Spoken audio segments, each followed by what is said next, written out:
if there's a dream and if it's practical and reasonable enough, be bold and follow it, and don't fear the obstacles that might come from it. Hi, I'm Sean Perrin, and you're listening to episode 88 of the Clarinet podcast, the show where I discuss all that's new and neat with clarinet with the neatest people in the industry. Speaking of neat things, I'd like to invite you to join me in the new Clarinet Book Club. Head to clarinet.com/books to check out this month's new edition, which is The Inner Game of Music by Barry Green. It's something I've been wanting to read for a really long time, and it was actually suggested to me about 15 years ago by my professor in university, and it's just been on the back burner ever since then. So I'm actually reading The Inner Game of Tennis and The Inner Game of Music to prepare for this book club conversation, and I'm hoping to actually get the author of the book on the show. So head to clarinet.com/books, pick up your copy of this month's read, and if you head to the Facebook community, which is simply search Clarinet Community on Facebook, you'll be able to vote on next month's book. So there's 3 in there. There's Alex Ross, The Rest is Noise, Jordan Peterson, 12 Rules for Life, and Janet Horvath, Playing Less Hurt. So I'm trying to pick books that are in some way at least tangentially related to music, and I feel like those 3 cover it this month. The Rest is Noise is kind of a book about contemporary music and how to listen to it and how to appreciate it. Jordan Peterson, 12 Rules for Life is all over the news, and it's something that is about basically just improving the way that you live and trying to get more from yourself, which I definitely think applies to musicians. If The Inner Game of Tennis does, then surely this does as well. And the last book, Janet Horvath, Playing Less Hurt, this one is actually about injury prevention, and so I think that might be one I sort of mandate as future reading, but I'd like to put these votes up every month and have people select the books that are most meaningful to them, and if you'd like to directly influence that vote, like I said, join the Facebook community by searching Clarinet Community. Today's episode of the podcast is brought to you in part by D'Addario Woodwinds and their new weekly trivia show called Don't Blow It. You can check this out every Wednesday at 3 p.m. Eastern Standard Time on the D'Addario Woodwinds Instagram channel. You'll get a chance to win the gear of your dreams, and you can show it off to the entire orchestra. And while you're at it, don't forget to check out D'Addario's new line of reserve clarinet reeds. These are now available not only for B-flat clarinet, but for E-flat clarinet and bass clarinet. The Reserve is a traditional blank clarinet reed that offers a focused sound, a shorter vamp for even response, rounded tip corners for tonal warmth, and a standard tip thickness for quick response. If you'd prefer a thicker blank option, there's also the Reserve Classic to check out. These are available in strengths 2 to 4.5, with special 3.5 plus and 4 plus strengths available. You can pick up a box of D'Addario Reserve reeds at your local music store, or you can head to clarinet.com/reeds to buy a box on Amazon right now. Try Amazon Prime and get them shipped to your doorstep for free. Again, that's clarinet.com/reeds. Today's podcast episode is also brought to you by our backers on Patreon. Patreon backers get access to the gold edition of the Clarinet podcast that gives you a custom feed that's not only ad-free, but also presented in high-resolution audio, sometimes some bonus episodes, and sometimes even extended endings. If you'd like to get access to these special perks and support the production of the podcast at the same time, head to clarinet.com/gold. On today's episode of the show, I've got one more set of listener lightning rounds for everybody, and I know there was 3 of these in a row a while ago. I felt like that was maybe enough to release back-to-back, so took a little break, and now there's going to be this episode, and then a couple more, maybe in the future, a couple weeks from now, also featuring the new Clarinet production team, who I'm going to be introducing live on the podcast. So today, I'm going to start with Josh Ung, who is not only a Patreon supporter of the show, but also a very avid listener, and he lives all the way in Australia. What do you do? Tell me a little bit about yourself. What do you do as a clarinetist? Actually, I am now doing music outside uni. I just changed my degree, rather because the course didn't fit me quite well. But with that being said, I'm still wishing to do a music degree sometime in my life. I primarily do 50-50 B-flat clarinet and bass clarinet as a student. So if I were to walk over to your music stand right now, what would I find on it? No, I actually got my music stand right beside me here, and I'm looking at Shostakovich No. 7, the excerpts from Michael Drapkin's book, and also behind it is actually No. 8 as well. Are you playing a concert with this upcoming, or? No, I am just doing it just for saving it to the future. Absolutely. Just studying for fun. That's good. That's good. What piece of music or album changed your life indefinitely? Was it Shostakovich? No, actually, the first, I think the seed of my music career was Mahler's Symphony Number 6. I first listened to it, I kind of almost moved. I was quite moved by the whole theme of that piece, and eventually I was listening in detail, and I found the bass clarinet. That's how the whole bass clarinet thing came up. Wow, yeah, interesting. And is that do you love all of Mahler's work or just the Sixth Symphony? I can say almost every of them, even like Derek Cook's the version of Derek Cook's version of 10th. Yeah, I love Mahler 2 for some reason. It's a great symphony. So 2, 4, 6. Yeah, I like them all. absolutely. If you could play any other instrument than the clarinet, which would it be and why? There will be two of them. Either one of these. The first would probably percussion, because I do have an interest in percussion, particularly timpani and a few of those membraphones, or in other words, drums. So I actually, at one point I was very into it. I bought a bunch of mallets for it as well. And second, if the other instrument would be the trombone family or the low brass family, because I actually tried the trombone before, which I actually I got along.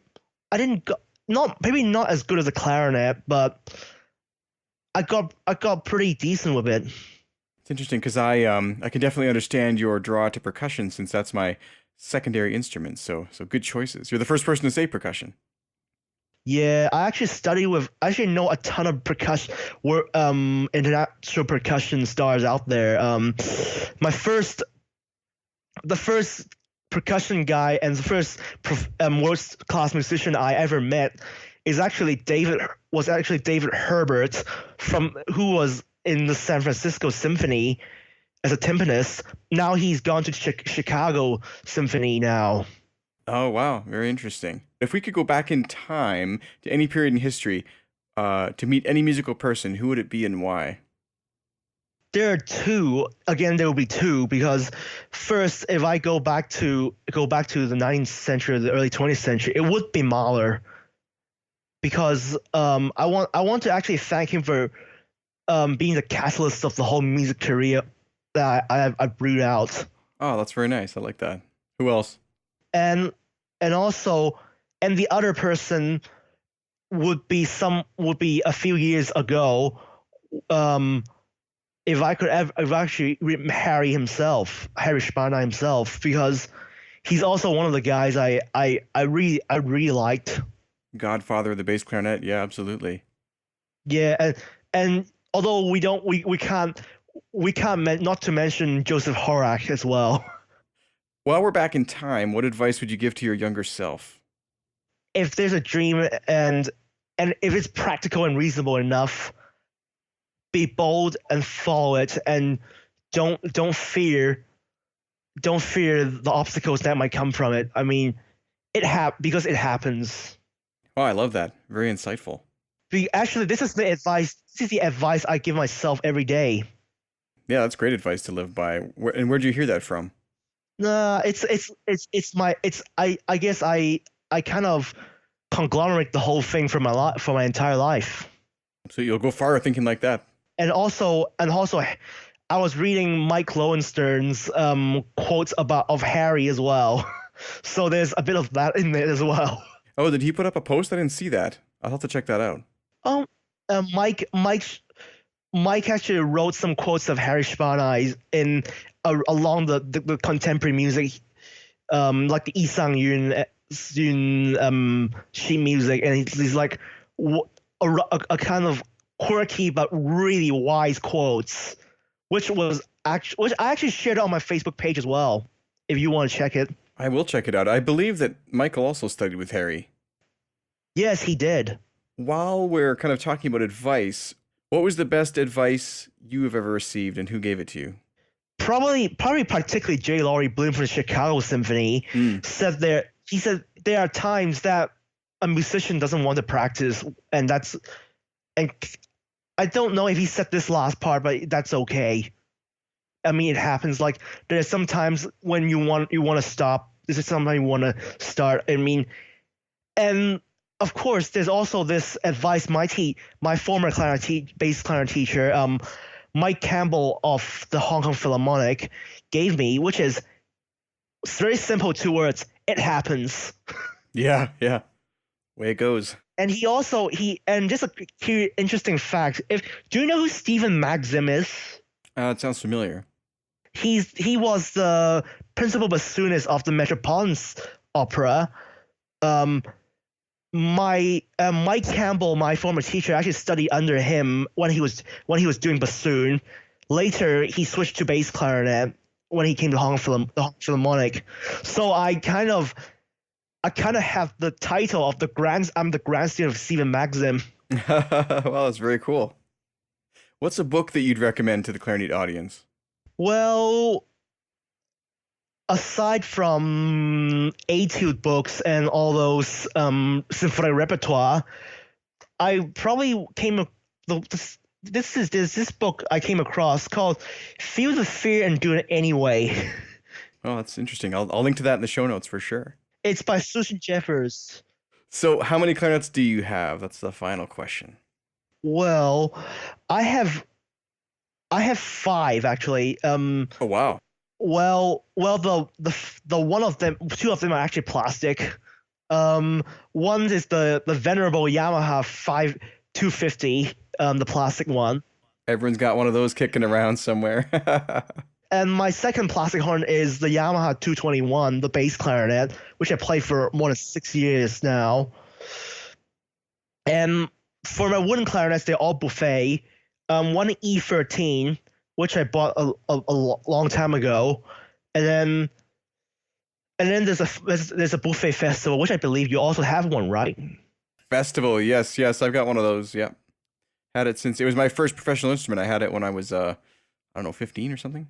That's where I had it around 17. That's where I had it. And last but not least, recently I bought secondhand a buffet Prestige Low C. Congratulations on that purchase. It's just 2 months ago. Awesome. Well, enjoy it.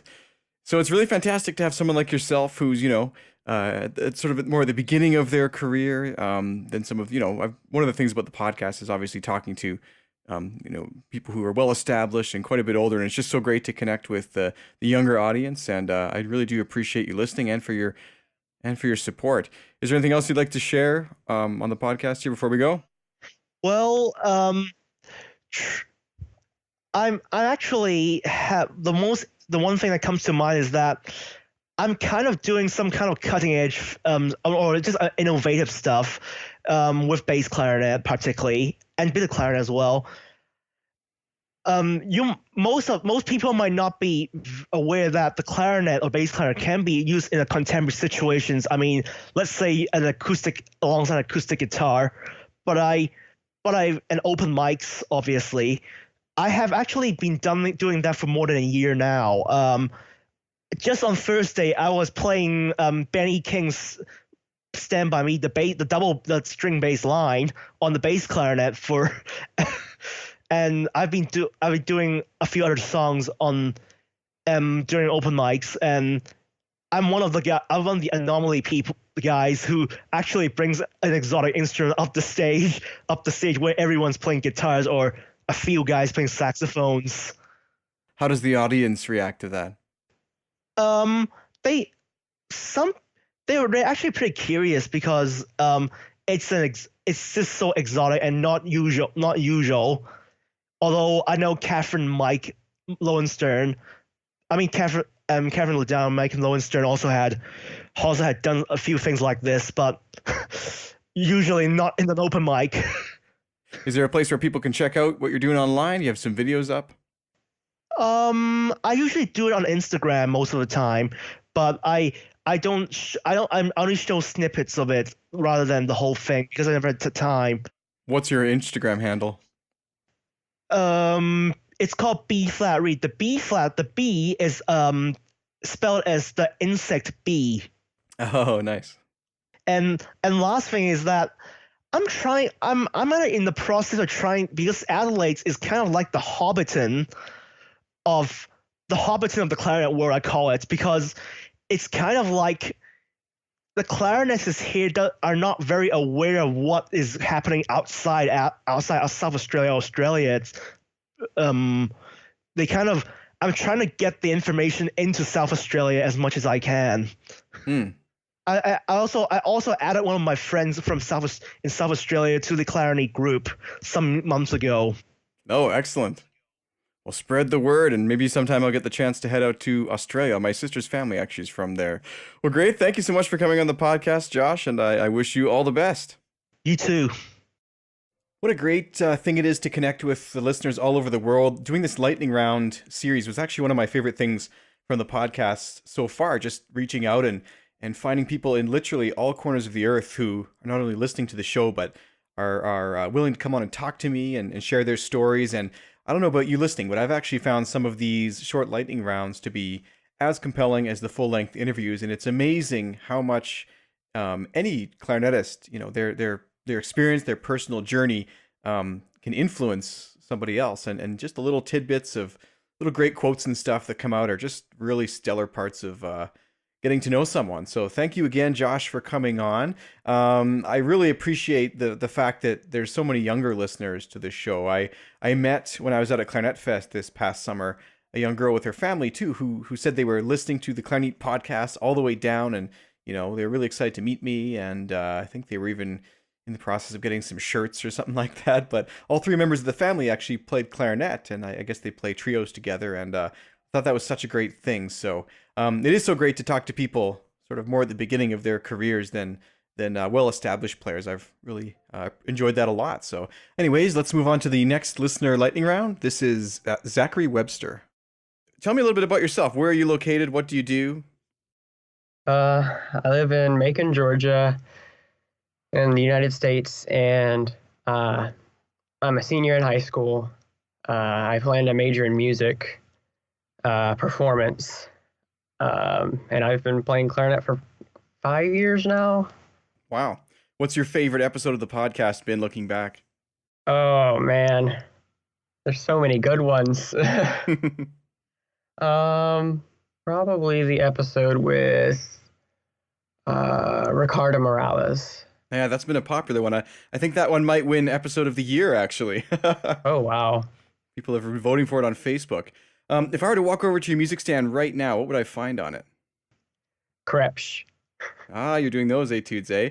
The full book, or the one that Kristen Denny Chambers put out with like the preparing for the Krebs? Just the first book of Krebs. What piece of music or album changed your life indefinitely? Ooh, that's a good one. Probably Copland's Clarinet Concerto. Was there a particular recording? Martin Frost. Oh, wow. Yeah. It's a great one. Oh, yeah. If you could play any instrument other than the clarinet, which would it be and why? See, originally, I actually wanted to play trumpet, but I couldn't buzz. Oh, really? So I just went over to clarinet. But either trumpet or piano, probably. It's so funny you say that, because actually when I was in junior high school, the only instrument I could make a sound on was actually euphonium. And I came home from school, and my mom, she said, I gave her the list of instruments. I was like, I could make a sound on euphonium, but my friend plays clarinet, so I want to do clarinet or flute because we own one. My dad was like, you're not playing flute, and my mom was like, you're not playing euphonium because I don't even know what that is. So I ended up playing clarinet. So oh, interesting. Bit of a lucky break there. So yeah, it's always interesting to hear why people picked an instrument or didn't. But you're still fond of the trumpet. You'd go back and play it, eh? Yeah. If you could go back in time to meet any musical person, who would it be and why? Probably Stamets. Because, yeah, recently I've been talking to a viola player in the youth orchestra that I'm in, and she's been kind of like freaking out over not being able to find the the original cadenza for the viola concerto, because he never really wrote it down. So I'd like to hear what his interpretation of it would be. Yeah, a lot of this stuff is lost to time, unfortunately. So this next question is generally meant for people who are a little older. It's, if we went back in time, what advice would you give your 21-year-old self? But how can we change that? Uh, Maybe what advice would your current self probably want to pass on to your 21-year-old self? Because that's a couple years from now, right? yeah. I'd probably just say, don't lose focus. Just keep on pushing through. Absolutely. You have to listen back to this in a couple years. Make sure you're staying true to that. Yep. How many clarinets do you have? Let me see. I have 3 right now. 3 clarinets. Are they all B flats, or is there an A or a bass in there? Yeah, they're all B flats. All various versions. Do you play in a marching band or something, or No, I wish I could, but what are they? I have the horn that I started on, and then I have a Yamaha YCL 34, which I played on until I got my current clarinet, which is the R13. Wow, it's awesome to have multiple instruments. That's great, especially at such a young age. I remember, I think I got my professional one in high school as well, but it's weird. I sold my first clarinet, and I always regret that. I don't really know why, because it was nothing special, but I don't know. I guess looking back, it would have some sort of sentimental value. So, Yeah. So one more question I'm going to add into this today, because we have time here. What was the best piece of advice that you've so far received, and who gave it to you? Well, can I answer with multiple pieces of advice? Sure, yeah.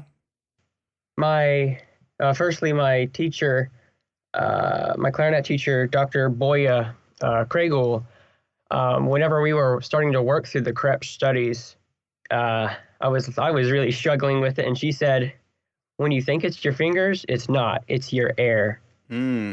Anything's wrong, it's your air. Keep pushing. Sounds like Brett Pimentel. Do you know his Twitter account that it's called like Woodwind Tips or something, and every day it just tweets out something about breath support? I've not heard of that. Definitely check it out. What was the second advice you got? It's from my current band director, and he really, I don't even know if it is considered like advice, but he just constantly reminds me and everyone else in our program that everything we do, whether how big or small it is, has a huge impact on our community. And that everyone should try and be the best that they can be. Yeah, it's true. Not to be like competitive, but be better than myself. Sort of like the butterfly effect. Mm-hmm.